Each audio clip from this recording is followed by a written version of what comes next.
This room is in such a mess. There are so many things I didn't find places for when we changed it around. When you see my videos, I've got this backdrop here, and I'll keep that relatively tidy, and I don't need to do anything much about it. Under my table, I had this massive box of scraps. Now this is from a venture that I began in about, the dust, about October, November last year, so 2022. I took all my scraps down. I'm doing the equivalent of Alan sorting out his screws. I'm going through all my scraps. Oh dear. So this is me having my mad half hour of catching up with my scraps. Now when I say scraps, these are just offcuts of what I've sewn. I haven't gone through them yet for what I need, what I want, what I need, where I'm going to put things. Some of them will be reused, some of them will... They will all have some sort of purpose, even if it's only for stuffing something. And here are the lovely scraps of bits and bobs that I found are a bit too small for crumb piecing. But of course, every time you look in, you see something that you could use a little bit of, so I'll take that out. But more importantly, I created this lovely space so that I've got the sewing machine there. I get a bit of light from the window and put the ring light at the back, which is helpful for me if the power's going. And also I've got my overlocker against the wall, and I can squeeze in and set two on that. So I've not sorted out this little bit of the top of a cupboard. It's got bits and pieces on that need to be sorted and put away. And like, I found 2 pairs of earrings in here earlier. Why do I need that? Well, because I was trying something on and I nearly ripped my ear off. It got stuck. And then this chair has become just a dumping ground. And I was only working on this earlier. It's just that once I decide this is the fabric that's not going to have enough stretch for that orange without an N. And I just piled some of these things up just now to get the table clear. And then I've got a dump down here that I just kind of chucked out because they were under the table. So this is how it's got.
Okay, my intention is not to be on screen. I've been toiling away all day. I have had a bit of an outburst yesterday that everything was all bleh, and I couldn't find a thing, and it had stopped me from concentrating well, and I'd ended up making the wrong thing, even though the day before I'd set up, I'd set up some fabric and some patterns as the things that I was going to do next in that way. Today is the 31st of March 23, and last night as I was finishing one of my makes, I'm hoping to put 3 in, these have nothing to do with it, I decided while I got a table clear that I would just pair up some possible pairings for patterns and fabrics And this is what I came up with last night. Now that could change during the day, but I've still got a sleeve to put in, a hem, and the sleeve hems to do on a t-shirt, and there's possibility I'm still going to do the Florence skirt. So this is me just having a little breather and work out what's my next steps, if any. And I got myself all mixed up, and the day after I went back to what I was going to do in the first place, which was, doesn't matter, none of it matters, except that I have been toiling away trying to sort out my room, and it's still not there yet, but I have got, my scraps have got a place. My crumb quilting scraps have a place in the drawers where I need them. I've got somewhere to put this all together under the table in this one kind of ottoman thing. I've managed to store my fabrics, just hang on, I'll move this anyway. So this is what happens when Susan has a paddy about her scraps on her storage, and then all this has to happen. Oh, going too fast. Now we have this whole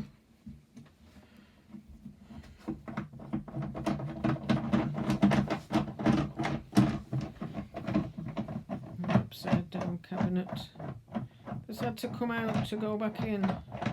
I'm putting another cabinet underneath it. Okay, welcome to my amended sewing room. Right, so we've had a bit of a sort out today.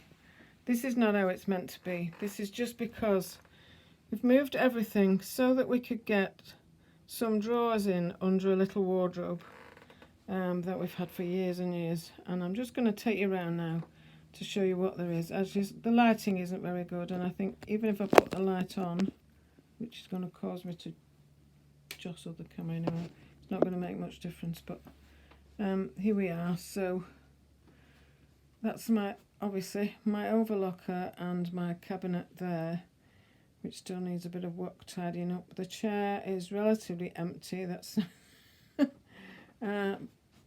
and this is the gap that I get in to do the overlocking, and a chair on which I started a mad idea yesterday evening, which I'll come back to another time. This is my sewing space, and it's wonderful, and I'm so grateful for it, and I get good light there. Obviously it's a tip just now because we're just in the middle of sorting something. And then this table I normally have been having just by this little tiny filing cabinet here, and that's where I have my table out lengthwise to that. So I'll just take into the corner. Along from my overlocker against the back wall, I did have the blue cabinet on little legs, but we've been to a well-known place to get the three drawer addition to put underneath it. Obviously they've designed something different since we got these Stuver units years ago, but some of that contains our excess bedding or family bedding for when people come.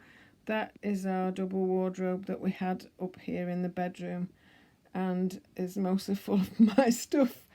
And I shall show you at some point what's in that blue cabinet, and that's where we are up to now.